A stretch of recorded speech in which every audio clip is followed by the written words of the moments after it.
如果3天后将要爆发丧尸病毒，你会做哪些准备？虚掩的门外，电焊枪呲呲冒着火花，李彻沉默的背影在明灭的火光中显得十分诡异。他竟然在封阳台。与此同时，手机上传来了一条快递驿站的推送，您男友购买的商用大冰柜正在派送中。我故作镇定地将房门轻轻合上，这条推送不禁让我更加慌张。而今天是我与男友冷战的第4天，我登录了我们关联的快递账号，不翻不知道。他不光买了3台商用大冰柜，还买了剔骨刀、固体酒精、磨刀石、防雨布等。我忍不住浑身发冷。昔日亲密无间的另一半，现在却让我感觉如此陌生，脑子里也浮现出不少刑事案件。而就在此时，门外的声音停了，脚步慢慢靠近，我握紧把手，大气不敢出。苏童，咱们账户还有多少钱？他声音低沉，没有要进门的意思。我双唇微微颤抖。你问这个干什么？我下午想去买些东西。说着，他突然转动门把手，我立马尖叫出声：别进来！你别生气了，我买完东西就跟你解释。李彻声音满是无奈，我攥紧手机，差点没吓得哭出声。前几天跟他吵架，也是因为他不知道从哪里拉回来一台2手发电机，那台发电机又笨重又占地方。问他为什么买发电机，他却支支吾吾的说不出个所以然。现在看来，只怕是他早有计划了，连异常用电这种事都想到了。门铃叮咚一声，他顿了一下，转身去开门。我松了一口气，哆嗦着编辑短信准备求救。对，是我预约的下水管道改造，最近管道老是堵。对了，我们这儿3楼能不能单独走管道？钱不是问题。不一会儿，厨房里叮叮咚咚的拆了起来，声音也越来越大。我盘算该不该直接冲出去求救。焦灼之际，李彻不知道什么时候站在了门外，他接下来的话夹杂在嘈杂的施工声中，却清晰的让我汗毛直立。苏童，还有3天末日就要来了。我坐在副驾上，李彻一脸凝重，像是他口中说的末日真的要来临了一样。你是不是脑子有病？我傻傻回过神，荒谬感盖过心中的恐惧。电视剧看多了还是小说看傻了？哪有什么末日啊？苏童，你相信我，我没有骗你。红灯前，李彻看着我的瞬间，我被震撼住了，因为我从来没见过他这么严肃的样子。你记不记得前段时间我分享给你的报道？我想起那篇不明原因病毒导致正常人丧失理智的报道。那报道是真的？你别跟我说你买发电机和冰柜是为了囤物资。是。封阳台是为了防止丧尸入侵。对。那改装下水道、买酒精、砍骨刀。绿灯亮起，李彻冷静地解释：改装下水道是为了保证以后卫生间不堵，酒精是保证火源，砍骨刀是为了将买来的肉类分装。你还有什么要问的吗？我呆愣地看着前方，其实此时我内心已经动摇了。你说的是真的？真的，还有3天，所以我们现在得做好准备。没过一会儿，我们就到了超市门口。苏童，我们的存款有30万，暂时花在食品上的预算是10万元，所以距离超市关门还有……他看了一眼手机，3小时15分，我们走。说完，他推着购车就冲了出去。我愣愣地看着他的背影，7年的感情，就算是假的我也认了，陪他疯一回也不是不行。我咬咬牙，也推着车直奔速食区，直接装了满满一车的速冻饺子。未来如果被困在家里，很难买到新鲜的蔬菜和肉，这些速冻食品至少能够保证营养均衡，保质期还很长。这时我才突然意识到，李彻买3个商用冰箱是多明智的选择。随手又拉过一辆购物车，一边走一边盘点还需要什么。超市的导购员看到我一个人拉着2辆车，不看价钱的往购物车里一通扔，热情的跑过来，伸手接过其中一辆。小姐，您怎么买这么多呀？您还需要什么？我多叫几个人帮您装。我开养老院的，用得多。我随口编了一个理由。随后我到了粮油专区，让一旁的工作人员搬了10袋大米，紧接着花生油、菜籽油各提了4桶。转向面食区时，我在货架旁看到了李彻，他的购物车里放了2袋子面粉，正茫然地看着人群。第2站我奔向泡面区，5连包的泡面除了藤椒味的全来了几包。旁边的罐头区域，我扫荡了一波鲮鱼罐头、红烧肉罐头，还有大罐的榨菜、剁辣椒买2送1。我顺手也拿了2罐。2个大姨看到我的购物车，忍不住窃窃私语：今天超市打折吗？咱们怎么没听说？我尴尬地冲他们笑笑，说自己有收藏罐头的癖好。抬眼瞥到李彻，看到他直接搬了一箱午餐肉、火腿肠、腊肠、腊肉等，他也买了很多，各种鲜肉也买了一大堆。见他哗啦啦地往购物车里装，周围的人都看懵了。一个大哥忍不住嘟囔：这是来超市进货了。我自然也不能落后，各种酱料、洗衣液、塑料袋、洗手液、卫生纸、餐巾纸，我都买了足够3年的量，还有足够我用到绝经的卫生巾。鸡蛋、皮蛋、鸭蛋也拿了几10个，这些未来末日只能打打牙祭，不能当饭吃。随后我去了零食区，又囤了一车零食。在出口等着李彻时，我身后已经排着25辆购物车，全是食物及各类生活用品。他姗姗来迟，因为买的足够多，以至于惊动了超市经理。经理再三确认我们要这些东西后，专门开了好几个口子来结算，并找人帮我们用箱子打包好了。毫无疑问，这种大采购的方式是真爽。经理说要派车直接给我送回去，本来我答应的话都到了嘴边，李彻轻轻拽动了我，不用了，你帮我一部分的东西搬到超市的地下车库，晚些我们会来拿。我思索了片刻，就明白了他的用意。我们不能向任何人暴露位置，毕竟末日之下最可怕的不一定是丧尸，也可能是人性。李彻又租了一辆面包车，一趟一趟的往家搬。得益于我们住的地方偏僻，大多人睡得比较早，除了门口会有保安以外，晚上很难碰到居民，否则让人看到我们搬了这么多物资，以后恐怕会有大麻烦。我独自开车回去的路上又想起了，我们忘记买饮用水了。路上我分几次从不同地方买了70-80桶装水，为了不让人看出端倪，我分批运输，从地铺用小车拉回家。几趟搬运下来，我已经累得腿发软，手也抬不起来。忙完的时候已经是半夜12点，我又累又困，草草洗漱后准备回房睡觉。半夜我起床上厕所，经过次卧时，看见虚掩的房门还亮着灯，李彻在组装货架，冷峻的面庞下透露着一丝忧伤。我愣了片刻，默默回了房间。隔天早上，我被一阵敲击声吵醒，2个安装师傅出现在了我家，正在安装安全系数比较高的金属门。在他们一顿操作完之后，我和李彻又准备出门囤物资。我们先进了药店，李彻就向店员说了一大堆药名，店员惊呆地瞪大了眼睛。我还需要一些外伤用药，碘酒、纱布、酒精、云南白药什么的，麻烦您帮我配齐。店员好奇问了一句：“您买这么多药是要做什么用的？”我们准备自驾旅行，所以提前做好准备。我脸不红心不跳地说。店员羡慕地点了点头，把配好的药都放进纸箱里。从这家药店出来后，我们又去了其他药店，将之前的药品又买了一份，限量的药品也储备了一些。随后就直奔电玩城及书店，存满了10个固态硬盘的娱乐节目，以及买了些纸质图书后，就全都搬回了家。在收拾东西时，我打开电视放着声音，突然一则新闻引起了我的注意。据了解，今日麻吉医院病人突然伤人，造成5人受伤。配图是一个面目狰狞、眼神血红、大张着口流着口水的男人。李彻，这就是之后会爆发的丧尸吗？是，这下你相信我了吧？李彻望着电视喃喃自语，原来在这会儿就已经开始了吗？我看着他，李彻，咱们是不是应该也告诉一下别人，末日要来了？电视里面的新闻播报还在继续，被病人咬伤的人员已经安排妥善。听了我的话，李彻犹豫了一下，拿出了手机递给我。我前几天就发布了消息，你看看吧。我拿过手机，看到他写了一篇文章发布在网上，在文章里他引用了之前手机发布的那篇报道，讲了一些如果丧尸爆发会出现的惨状，告诉大家丧尸在不久后爆发，希望大家有所准备。我只能做到这一步了，咱俩又没什么亲戚，跟朋友也有讲过，他们更多的也只是认为我是开玩笑。他无奈地看着我，我继续往下刷。这篇故事热度还是有的，有人说这是危言耸听博取流量，大部分人都当作看故事一样嬉笑着说博主有妄想症，也有今天回复的，估计是看到了新闻，表示很有道理，马上去囤物资。我抿了抿嘴，确实，当时李彻跟我说的时候，我也质疑过他，哪怕现在我也只是信了大半。我叹了口气，一切只能尽人事听天命了。一声巨响把我吵醒，我猛地睁开眼睛，还没天亮呢。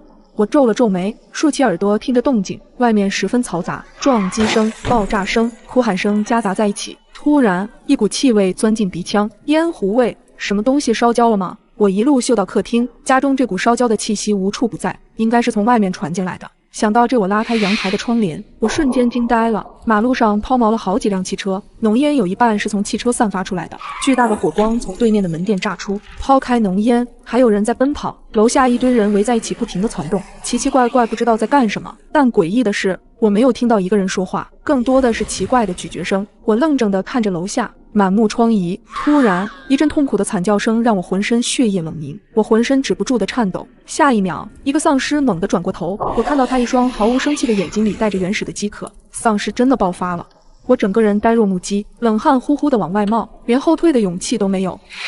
李彻从身后拉上的窗帘，直接将我搂在怀里，捂住了我的眼睛。我会变成他那副模样吗？说这句话时，眼泪灌进了我的嘴里，又咸又涩。听了我的话，李彻却突然红了眼眶。我一定会保护好你的。我和李彻的手机突然响个不停，业主群里无数条消息涌了出来，所有人都很恐惧和无助。这到底是怎么回事？是拍电视剧还是玩真的？怎么可能是假的？现在一打开窗子全是血腥味儿，我亲眼看到802的老太太倒下的，要不是我跑得快，怎么办？有人报警了吗？现在满大街都是丧尸，估计警察都忙不过来了。我们单元门口有僵尸在撞门，早知道会有僵尸爆发，我说什么也不买1楼。我才大学毕业，还没谈女朋友，不想这么玩完了。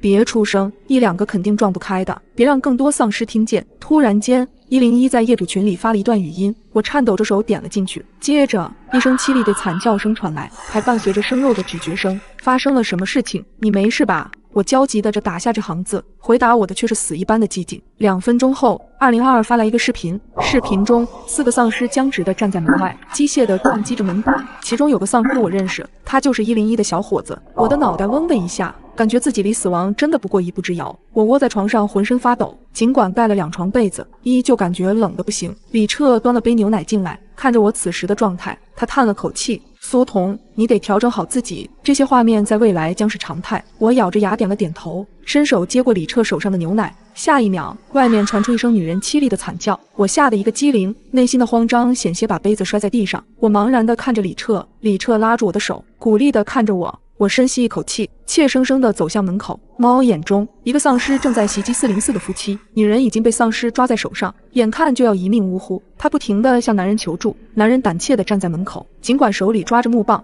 却迟迟没有动手。突然间，男人咆哮着发狠一般，将女人和丧尸一同推出了门外，然后死死地反锁了门。听声音，貌似还把重物堵在门口。门外，女人的惨叫写满了悲怆。我的心里像塞了一团棉花，闭上眼睛，难受的想哭。被爱人亲手推向死亡，一定无比绝望。此时，群里再次发来消息，我们家里没来得及储备食物，谁有吃的，我花钱买。我家里有水果和啤酒，能换几袋方便面吗？想要买食物的发言在群里层出不穷，不过一个卖家都没有。大家都心知肚明，眼下食物比钱金贵得多，在自己出不去，外人进不来的情况下，钱就是废纸。几分钟后，物业发来了一条群公告，各位业主不要恐慌，请大家躲在家里不要出门，我们会想办法把物资送到大家手上，让大家都能等到救援来的那一天，加油。看完公告内容，我和李彻苦笑着对视了一下，此时大家都是泥菩萨过江，这只是物业宽慰大家的场面话罢了。不过依旧有人天真的迎合着。几天的时间悄然过去，得益于我们之前囤的货，我们不会饿着肚子，但是我总有些没胃口。昔日热闹的小区静悄悄的，仿佛被人按了暂停键，不时传来的惨叫声和剧烈的撞击声依旧让我心悸。我坐在沙发上发呆，祈祷这场噩梦赶紧醒来。门口传来了急促的敲门声，门外的难道是丧尸？我用力地将自己抱紧，抿紧嘴唇，不敢发出一丝声音。不要怕，丧尸不可能这么有礼貌。李彻小声地对我说。敲门声再次传来，苏童，我是你楼上的赵姐，你家里有白菜和土豆吗？能不能卖给我一些啊？赵姐轻声说话的声音传了过来，听到是她，我的心情放松一些，刚想搭话，李彻却拉住了我。别让人说话，如果让他们知道咱们家有物资，会有大麻烦。李彻的话让我一愣，我捂住了嘴巴，但又有些疑惑。李彻也认识赵姐，她总是温温柔柔的，偶尔还会来我家串门，可为什么现在李彻说她不是好人？还有，他们是谁？苏童，我前几天看到你和男友搬食物了，咱们邻居一场，相互帮帮忙吧。听到屋内没说话，赵姐低声细语的声音又传来了。我有些诧异，当初为了防止别人发现，我们特地选在了半夜运输物资，甚至都用纸箱子打包好了。她为什么会知道？李彻示意我往外看，猫眼里，赵姐的眼睛左顾右盼，带着恐惧与焦急。不对，她的眼神总是往右侧在瞄。我吓得冷汗冒了出来，她的身侧有人。猛然间，赵姐用力的砸门声响起，我吓得差点喊出声，心扑通扑通狂跳起来。苏童，我知道你在家，给我点食物吧，求你了。砸门的声音依旧没停，突然门外传来一阵丧尸的吼叫，紧接着就是凌乱的脚步声，一个男人骂骂咧咧的声音响起。要不是你说他进屋子，我会陪你走这一趟吗？这么危险你还砸门，赶紧给我想办法，不然老子拿你去喂丧尸。哥哥，我已经想到办法了，你们再给我次机会吧。赵姐唯唯诺诺的话越传越远，我紧张的心都要跳出来了。所以他们是来抢夺物资的，好像还不止一个人。如果开了门，那我和李彻岂不是很危险？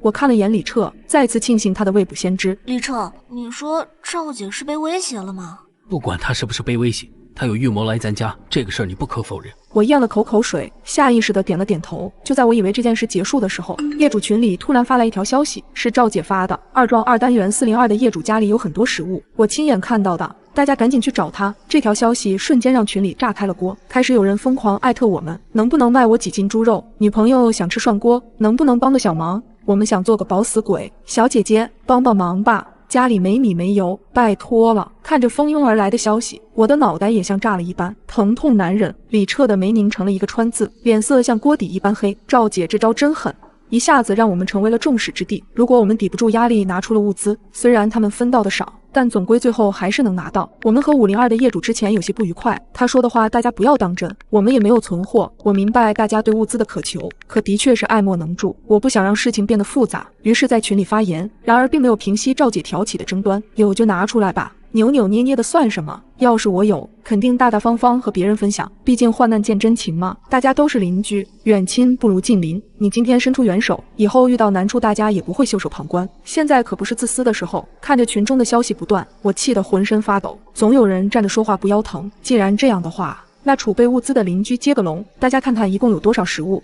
也好合理分配一下。李彻的消息刚一发出去，群里顿时鸦雀无声。几分钟过去了，没有一个人参与接龙。李彻无奈地冲我耸了耸肩，看吧，这就是人性。门外丧尸的低吼声传来，刚刚赵姐的敲门声引来了许多丧尸站在门口徘徊。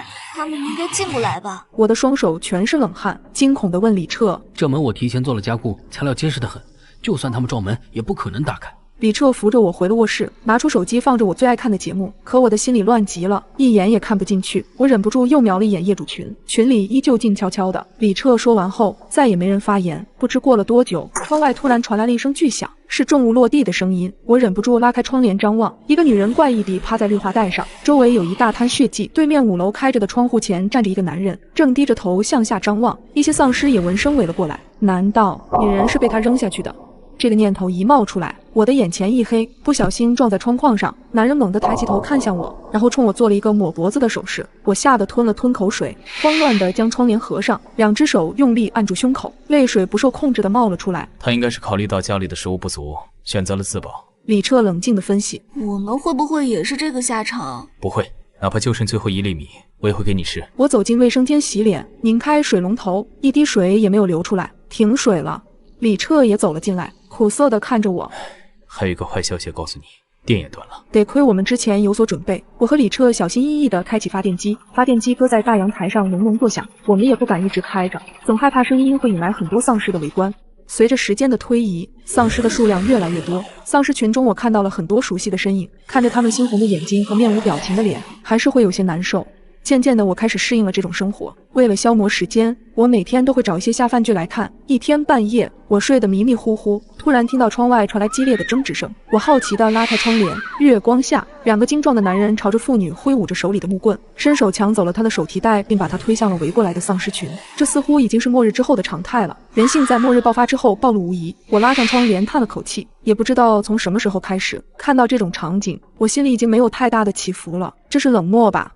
我心底自嘲一声，可我知道自己救不了他们，甚至可能会因此把自己和李彻的命搭进去。李彻不知道什么时候也醒了。躲避丧尸已经很难了，如今还要防备自己的同类，真是悲哀。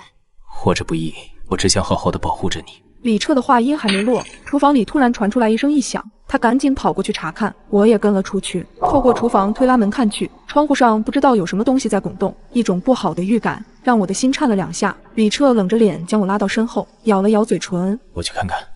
你把卧室的门反锁上。他提着一把剔骨刀，正要打开厨房门，我的心一下子揪了起来。李彻，回卧室，锁好门。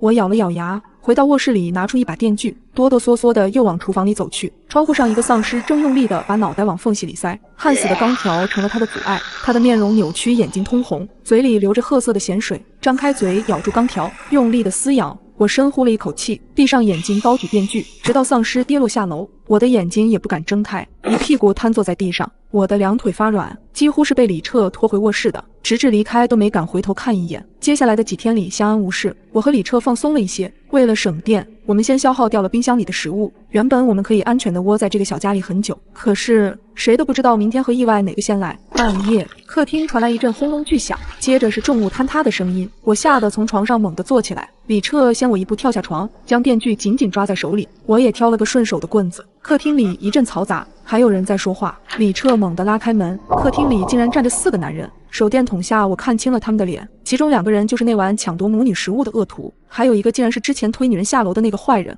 我内心一阵吐槽，人渣怎么都聚在一起了。我看着家里被毁掉的墙，用力地握紧武器，不自觉地吞了吞口水。你们想干嘛？李彻冷冷地问。哼，要不是那娘们儿保证说你家有吃的，我们也不至于费这么大力气进来。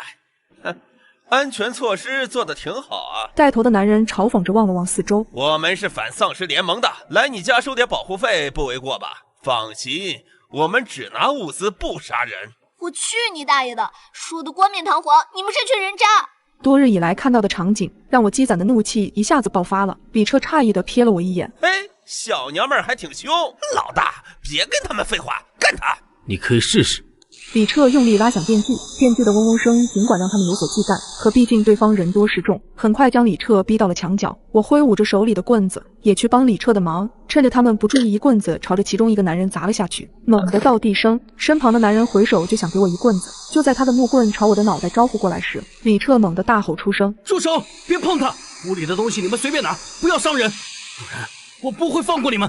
李彻发狠的眼神看着他们，男人身形愣了一下，棍子在离我仅半米的距离停了下来，他的眼睛看向了他们带头的那个光头。光头似乎被李彻凶狠的样子吓了一跳，转头踹了一脚倒地的男人。废物，连个女人都打不过。随后便开始指挥剩下的人搬东西，很快屋子里的东西都被搬走了。李彻万念俱灰，抱着我喃喃自语：“对不起，都是我的错。”没事的，李彻，只要我们活着，就有希望。食物被抢走后，李彻先把被凿开的墙面封了起来，但他整个人也颓废了不少。尽管我不停地想逗他开心，可他的脸上依旧布满愁云。清晨，我被一阵细碎的声音惊醒，猛地往身旁看去，李彻并不在身边，我心中隐隐不安，蹑手蹑脚地下了床。次卧里，李彻正在用保鲜膜包扎他身上的伤口。你要干什么？我突如其来的声音吓得他将保鲜膜扔在地上。李彻有些不自然地瞟了我2眼，然后将保鲜膜捡起来。你到底要干嘛？这样伤口不容易愈合，容易感染的。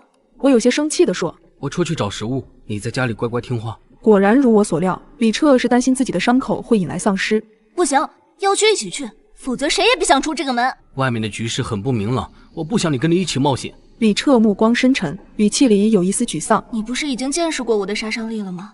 肯定不会拖你后腿的。我拽住李彻坚定地说。李彻了解我的性格，知道我肯定不会让他自己出去。他盯着我看了许久，终是无奈地点头。你可以出去，不过有一点必须记住，尽管我们出来的目的是拿物资，但也不要把自己置身险境，保住这条命是最要紧的。李彻严肃地对我说。我点了点头。为了方便逃跑，我们换上了跑步鞋和运动衣。出门前，李彻把拖把拆了，将2把刀分别用胶带牢牢固定在木棒上。他说这样用起来更顺手，威力更大，远近皆宜。又用胶带将我们的4肢牢牢绑定起来。原本我想带着电锯，可李彻说他太重，声音也大，没准引来更多丧尸。准备妥当之后，我们打开尘封2个月之久的大门。我和李彻的心情都有些沉重。我们一路走得小心翼翼，昔日热闹的大街很萧条，根本看不到一个人影，到处弥漫着腐肉的味道。庆幸的是，一路上我们没有遇到丧尸。超市架子上的蔬菜水果早已经腐烂，苍蝇和虫子爬得到处都是，周围货架上也早就空了。外面的估计早就被抢空了，我们再去仓库看看。记住，只需要找清单上的东西就行了，小心一点。仓库内也遍地狼藉，黑暗的空气中显得十分潮湿。我们小心翼翼地往前摸索着，终于还是发现了一些可以食用的东西，散落在一堆箱子中间。之前人应该走得匆忙，正好还给我们找到了。再翻一遍，注意安全。我直接把还没有过期且能填饱肚子的食物装进袋子里。就在我感叹自己的好运气时，旁边突然晃出一个影子，我惊出一身冷汗，下意识地抽出刀，冲着那个身影的命门砍去。丧尸突然发出刺耳的吼叫声，血溅的到处都是。我还来不及松一口气，李彻突然大喊：“小心右边！”我拎起刀直接向右横劈，李彻用力踢倒身旁的货架，将另一个丧尸砸在下面，然后直接举着剔骨刀结束了他。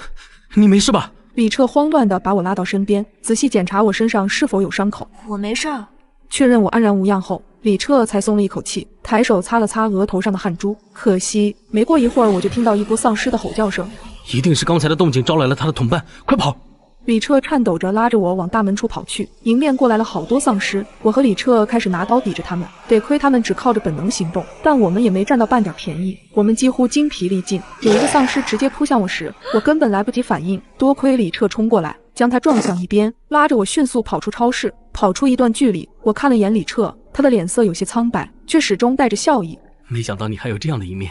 终于回到了家，李彻撒娇着说想吃我做的饺子，他的眼睛里布满了血丝，似乎疲倦极了。你怎么了？是不是哪里不舒服？我摸了摸他的额头，并没有发烧。我看到刚拿到手的食物，我点了点头。第一盘饺子出过，我让他先吃，不用等我。等我在煮第二盘饺子的时候，突然听到大门关上的声音。我跑出厨房看去，桌上只放了一双筷子，一盘被吃了2、3个的饺子。屋子里一片寂静。陡然间，我回忆起李彻猩红的眼睛和他一直捏紧的左手，他被丧尸咬了。我当时真的太紧张了，竟然忽视了这个细节。看着空荡的房间，我手里的餐盘一下子落在地上，心也像被人挖去了一角，疼得不能自已。李彻，你这个混蛋到底去哪里了？没有你，我该怎么办？我伤心地缩成一团，喃喃低语。李彻的离开让我的世界失去了色彩，我无数次想要轻生，最后都放弃了。我并不怕死，只是不想让李彻失望。渐渐的，我适应了一个人的生活，也学会了如何在这个凄凉的世界生存。可心里的缺口一直还在。我甚至天真的想，李彻一定藏在某个角落看着我，突然有一天他会跳出来说：“苏童，我回来了。”李彻消失的第35天，我在衣柜里发现了一封信和一个精致的盒子，是他的笔记。苏童，当你看到这封信时，末日危机是不是已经解除了？就算没有解除也没关系，我相信你的能力，你一定会好好的活下去。末日的这些日子，总是有这样那样的意外，我很后悔当初没有做好万全的准备，让你过得更好一些。之前你一直好奇我为什么能够未卜先知，今天我来告诉你答案。因为末日的种种，我已经经历过3次。我总是想让你活下去，可是阴差阳错下都失败了。于是我不断的重生，只是想保护你。这是第4次，我终于扼住了命运的咽喉，把生的希望给了你。苏童，我爱你，你一定要勇敢，要坚强，我相信你是可以的。万物终会消失，爱永存人间。苏童，这场游戏的结局必须是你幸福的生活下去。李彻。泪水早已经浸湿了信纸，我将信紧紧地贴在胸口的位置，轻轻地说：“李彻，我想你了，你回来好不好？”随后我又将盒子打开，里面是一枚戒指，上面有我和李彻名字的缩写。我将戒指戴在手上。李彻，你说过会娶我的，我等着你。为了活下去，我又溜出去寻找食物，因为没了李彻的保驾护航，我更加小心翼翼。大概是李彻的庇佑，我没有遇到一个丧尸，只是在回来时路过一个大仓库，我看到反丧尸联盟又一次欺负同类。这次他们下手的是个年过半百的老人，大家都称他宋老师。他退休前是麻吉一中的化学老师。几个人把老人团团围住，然后嬉笑着将老人的食物在半空中抛来抛去。老人无助地徘徊在几个人身边。你们行行好吧，我老伴病了好几天了，要是再不吃东西，那真的会死的。老东西，都这么大岁数了，还活着做什么？简直是浪费粮食！你们是不给我留条活路，那大家谁都别想过。老东西，还敢威胁我们？真以为我们不敢打你啊？光头伸手就给了老人一巴掌，我在大门后看得咬牙切齿。说着，老人从包里掏出一枚自制炸弹，绝望的引爆，瞬间火光四射，几个人被炸得东倒西歪，惨叫声不绝于耳。很快，动静引来了一群丧尸，还活着的2人往我这个方向跑来。我愣了片刻，使出吃奶的力气关上了大门，并锁了起来。一阵惨叫声传来，这几个人估计已经成了丧尸口中的美餐。在攻击他们的丧尸中，我看到了之前那个几个被欺负的女人。因果循环，这就是报应。我开始习惯了每天写日记，我想等到再见李彻时，把他这段缺失的时光补上。我相信这一天很快就会来临。终于，3个月后，大街小巷忽然开始循环播放着消息。尊敬的麻吉市市民，你们好，很开心的告诉大家，科学家已经研制出了解药，苦难已经过去，这段时间你们辛苦了。世界也重新启动，建立新的秩序，欢迎来到新世界。不久后，死气沉沉的街道开始热闹起来，他们的表情很丰富，彼此打着招呼。他们是人，不是丧尸。眼前的画面让我的眼泪不停地往下淌，我欢呼着打开了窗户，新鲜的空气代替了之前的腐臭味，我的脸上终于露出了一抹笑意。丧尸末日给人们带来的创伤很大，许多人选择搬离麻吉这个城市，我却一直留在这里。我问了很多从丧尸异变回来的人类，可他们都说没看到过李彻。许多人让我放弃，因为并不是所有的丧尸都能幸运地等到解药。我笑着谢绝了他们的好意。冥冥中，我觉得李彻一定会回来的。一天清晨，厨房里突然传来响动，难道是丧尸又一次爆发了吗？我吓得又是一身冷汗，提着武器摸下了床。厨房里，一个男人的身影在攒动，他利落地搅动着粥锅。这个画面在我的梦里出现过无数次，我的眼睛瞬间湿润了。李彻，我哽咽着小心翼翼地喊了一声。男人转过了头，微笑着看我。苏童，我回来了。深夜我刷视频，在评论区跟人吵起来，我打了一大段话骂了个爽后，对方却不说话了。他沉默半晌，缓缓打出一句话：嘿嘿，我现在就去杀了你。我刚想笑，微信却突然弹出一个完全陌生的头像，他发来的消息竟然是我家的地址定位。我的心咯噔一下，连忙回复：神经病，你他妈谁啊？对方却不再理睬我，我盯着手机许久不见回复，心情稍微平缓了一点，应该是巧合吧，也许只是发错人了而已。但突然收到陌生人发来的定位，居然还是自己的住址，属实让我心里有些发毛。一片漆黑的头像，没有备注，网名是一个骷髅头的表情，怪瘆人的。回忆许久，我怎么都想不起来这人到底是谁，直接删了算了，按下确定键。我端起手机继续刷视频，刚点进一个美女的直播间，屏幕上方又弹出微信消息，我点进去一看，心里顿时一惊，又是这个熟悉的黑色头像。他发来了一张照片，照片里是空无一人的公交车厢，没有开灯，黑乎乎的，只有正前方的 LED 滚动灯牌散发着微弱的红色光芒。我的目光瞬间被灯牌上的滚动字吸引住了。303路夜班，南江绿湖公园紫荆花苑小区。这趟夜班车的终点站正是我所居住的小区。什么意思？他要来我这里？我不是明明已经把他删掉了吗？心跳加速，我感到事情的不对。这时我的余光注意到一处细节，照片的右下角露出了拍照者的半截手，虽然光线很暗，但依然能依稀辨认出有个长条形的东西被他握在手里。下一秒看清后，我后背冒出了冷汗，那是一把刀。我去你大爷的！你他妈谁啊？你到底想干嘛？我吼着脏话，连文字带语音发出去好几条，对方却再次沉默。等了半天不见回复，我坐不住了，从被窝里爬起来，拨开窗台边的窗帘，朝楼下看了一眼。寂静的夜间马路，只有昏暗的路灯，别说是公交车了，连个人影都没有。我觉得自己有些神经质，对方仅用一张黑漆巴糊的照片就把我吓成这样，实在是太蠢了。可心里却抑制不住地恐慌起来，迈步钻进厨房，我从厨具架上拿下一把菜刀，口中振振有词道：你要真敢来，老子就叫你知道什么叫有去无回，谁怕谁。就像听到我的话一样，手机叮咚一响，铃声弹出消息，又是这个黑色头像。他再次发来一张照片，仍然是那个昏暗的公交车厢，镜头正对着滚动字灯牌，再有3站就到紫荆花苑了。他离我越来越近了，妈的，还真是个疯子！我的心猛地吊起来，2步窜到客厅，把大门反锁上，然后拿出手机直接拨通了报警电话。喂，警察吗？我要报警，有人要杀我，他在来的路上了，手里还拿着一把刀。这种情况我们算作恐吓威胁处理，你关紧门窗，保护好自身安全。如果他真的来了，我们会出警对其抓捕。听筒里接警员沉稳的声音，慢慢抚平了我内心的恐慌。随后，接警员记录下来我的所在地址，并让我添加安警官的微信，把嫌疑人恐吓威胁的聊天记录发给他，以作证据。小兄弟不要怕，他要是真敢来，我们5分钟之内就会赶到。添加了安警官的微信后，我第一时间就把黑头像发我的消息全部转发过去，包括他本人的微信号，总共就是这些。麻烦安警官了。几秒后，对方却发来几个问号，并说：你什么都没发呀？啊！我的呼吸变得急促，连忙又截了几张图，转发了他的所有消息过去。可安警官的回复让我坠入了绝望，我什么都没收到，微信号也查无此人。什么情况？为什么和他有关的消息和截图都没办法发送给别人？我反复试了好几次，每次都是一样。安警官发来他那边的界面截图，确实只有我的对话气泡，就好有一张无形的网，把黑色头像有关的信息全部过滤隔绝了。如果说刚刚只是害怕被杀，那么现在已经变成对超自然情况的恐惧了。妈的，他到底是什么东西？不仅删都删不掉，连截图都发不出去。我的睡衣被冷汗浸湿，止不住的给安警官发送消息，想说明现在奇怪的情况。别怕，应该是网络原因，你做好个人防范，把门窗关紧，有动静直接报警。输入框里的文字打了又删，我思考良久，尽可能让我冷静下来。叮咚，突兀的消息声在寂静的深夜里无比刺耳，指尖微微发抖，很可能又是那个人发来的。我甚至不太敢看了。果然，点进去依然是一张照片，图中的场景不再是公交车，而是变成了一栋楼房，拍摄角度正对着单元大门，门玻璃上映现出一个模糊而黑暗的影子。这栋楼我再熟悉不过了，因为这就是我所居住的单元楼。没想到这疯子这么快就到了。下一秒，他发来一句话：嘿嘿，我来杀你了。深夜，卧室的门把手被人不断的拧动。初初，你开门，刚刚我收到一个关于云泽更重要的消息，你让我进来。门把手被人拧动的速度越来越快，蒋洁的语气越来越焦急。让我进来，白初。我害怕地躲到云泽怀里，然后我闻到了一股淡淡的血腥味。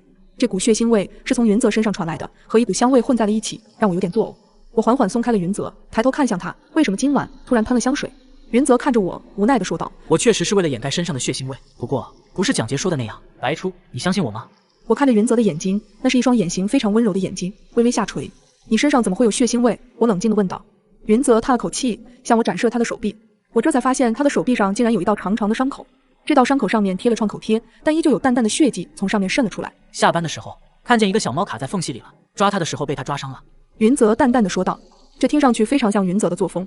云泽就是那种十分心软，看见路边的流浪动物都会投喂的性格。我觉得我简直是一个不称职的女朋友，哪怕云泽跟我解释了半天，我做的第一件事情依旧是撕开他的创口贴，确实是动物抓伤的痕迹。我松了一口气，十分抱歉地看着云泽，云泽，对不起，我太忙了，所以没有注意到你的伤。云泽摸了摸我的脑袋，温柔地笑着看着我。门外的蒋洁应该听到了云泽的声音，他转动门把手的速度越来越激烈。初初，你千万不要相信云泽的话。云泽，你他妈真的是一个人渣！他手上的伤口根本就不是猫抓伤的，是那个老太太。云泽撵了他3次之后，下车去看他到底死了没有。那老太太还剩最后一口气，就死死地抓住云泽。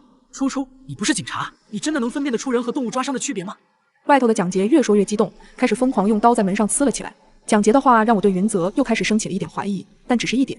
我看了眼手机上的时间，距离警察到来还有15分钟。我开口道：“蒋杰，我们都冷静一下，我已经报警了，警察还有15分钟就会过来。”外头的声音戛然而止，陷入死一般的寂静。蒋杰嘶哑到极点的声音响起：“白初，你为什么要报警？”这句话让我的心一下子沉到了谷底。蒋杰，你真的杀死了那个老人？我的声音充满了寒意。我认识的蒋杰就像一个小太阳，温暖着身边的人。我没有，是云泽。外头传来蒋杰的吼声：“你不能让警察进来，你不能！”我不想与蒋杰多说什么，冷静地等待警察的到来。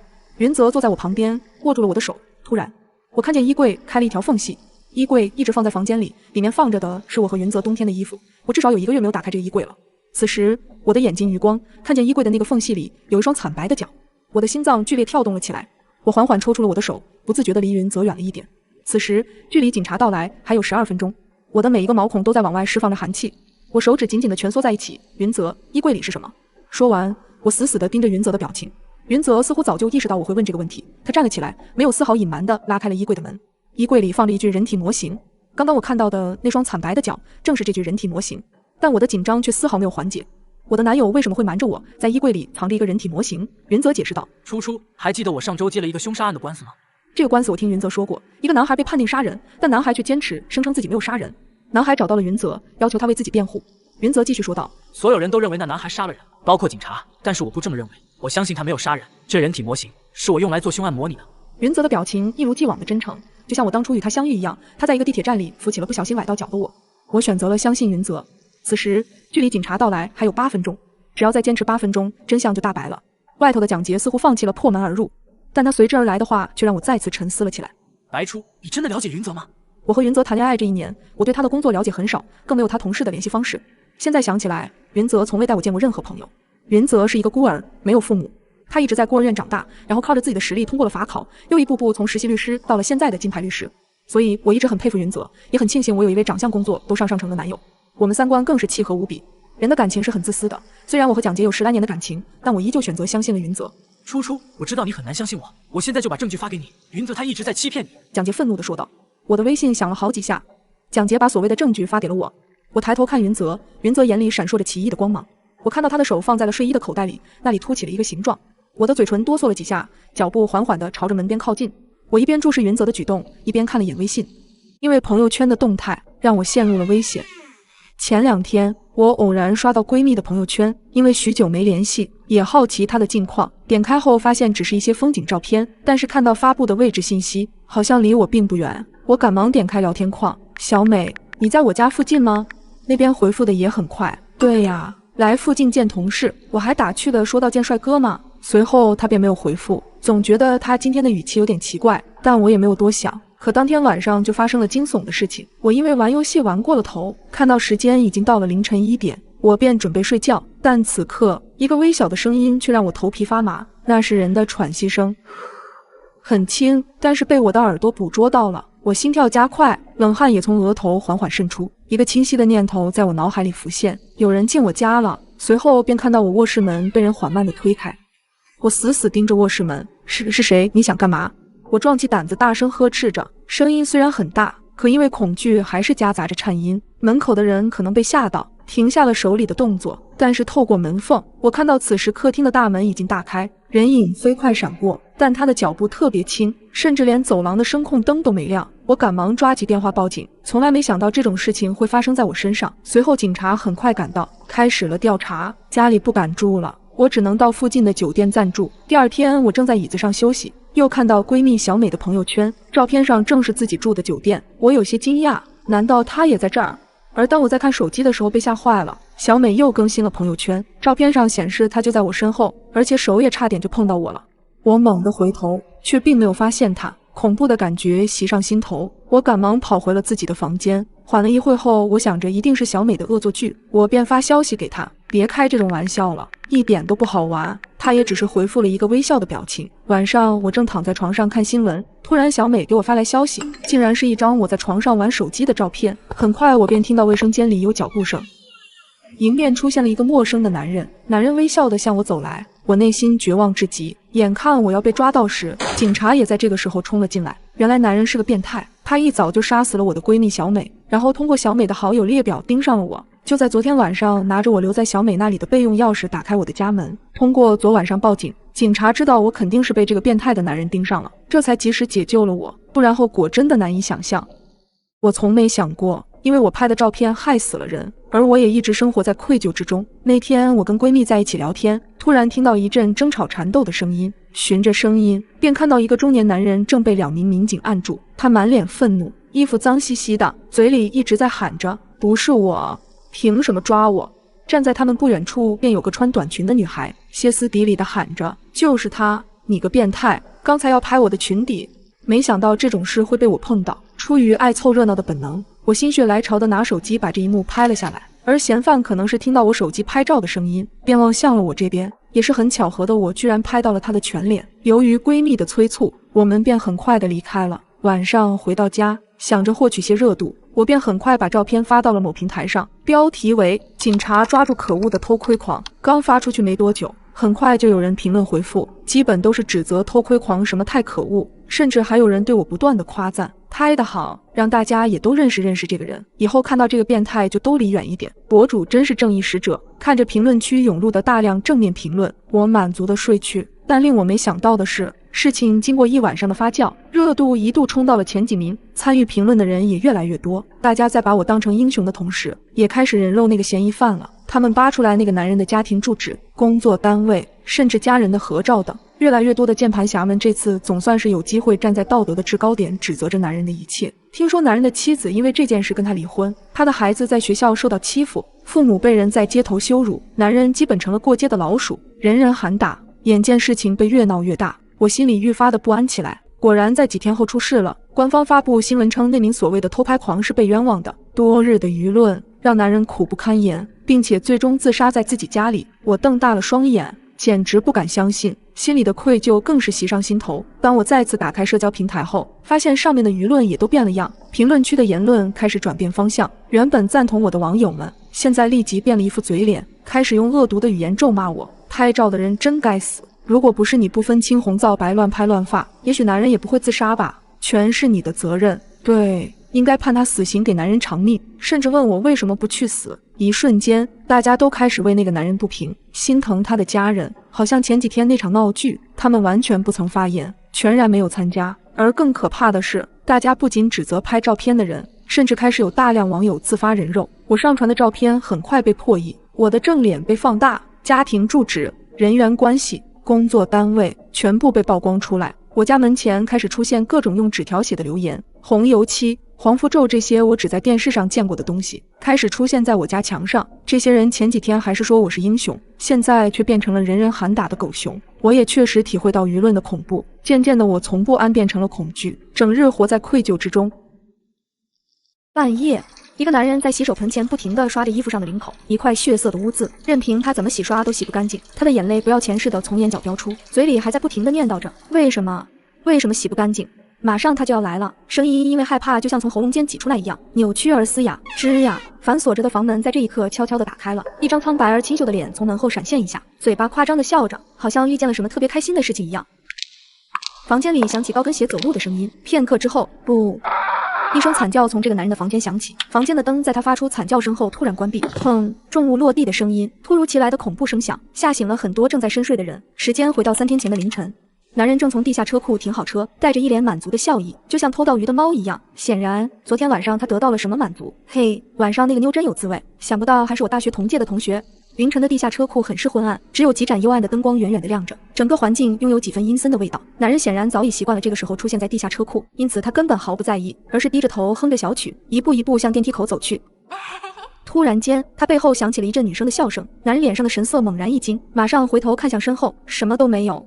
男人脸上的笑意没有了，他很清楚自己根本没有听错，他将藏在脖子领口里面的观音像掏了出来，嘴里不停地念着阿弥陀佛阿弥陀佛，一边快步向电梯间走去。显然他的运气不错，电梯这时候正好停在1楼。叮，电梯门开了，现在已经是凌晨2点，所以电梯里面自然没有人。男人立刻走进电梯，不停地按着关门键，正当电梯门还有一个拳头大小的缝隙时，一个如同发现了什么好玩的东西一样，充满着灵异的笑声猛然响起。原本满是金橘之色低着头的男人猛然间抬头，顿时吓得他一个趔趄，差点瘫坐在电梯里面。只见即将关闭的电梯门的缝隙里面出现了一个眼睛，正死死地盯着电梯里面的他。是他。男人脸上的汗一下冒了出来，不停地按着关门键，电梯门好在没有打开，开始向上运行。滋，一个怪异而恐怖的声音在电梯外面响起，好像有人在用指甲在光滑的电梯门上用力地滑动一样。电梯很快到了1楼，男人就逃命似的从电梯里面冲了出来。哎呦，他不小心跟一个女人撞了个满怀，女人的双手因为惊吓直接抓住男人的领口，把他也拉倒在地。这个时候可不是享受艳福的时候，他忙不迭说着对不起，很快就站了起来。被他撞倒的女人没说什么，只是低着头向另外一扇向下的电梯门走去。男人有些呆呆地看着这个什么话也不说的女人，直到电梯关门前，这个女人突然抬头，露出一副长期睡眠不足、一脸憔悴的脸，笑着说：“3天内你能洗干净你的衣服，他就不会再来找你。”男人这才发现，他穿的衬衣领口上不知道什么时候沾满了血迹。最要命的是，他戴了3年多的玉观音也不见了。他正要走向女人坐的电梯追进去，下一秒他立刻僵住了。这个女人的身后突然出现了一个穿着高跟鞋、长得一脸清秀的女生，正对着他笑。